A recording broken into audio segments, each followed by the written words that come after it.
用手抹哈，就是要让它的轮廓更明显。已经往生的宠物模样重现在皮件上，要做成随身携带的皮夹，这是皮雕最困难的写生雕。技法和力道决定了肌肉纹理、毛发能不能自然逼真。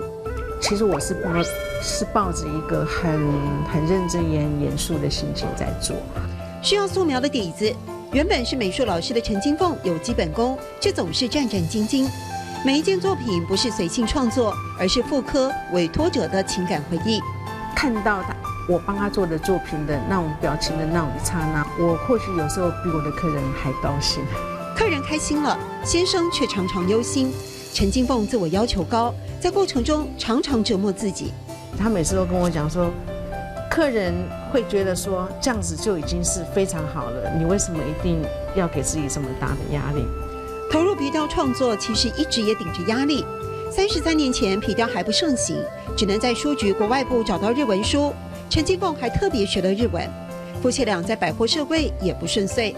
失败的过程，你自己怎么度过？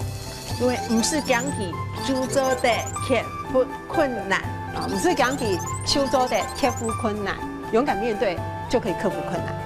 慢慢累积，做出有艺术性又实用的作品。先生身上用的手机套、小钱包、皮带，都是跟他学自己做的。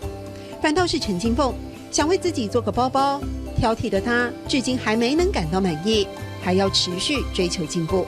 我从客人的要求当中，我觉得自己进步，每一天都进步非常的多。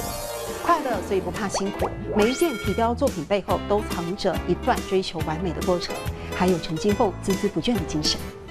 唔是讲起手做的克服困难，唔是讲起手做的克服困难。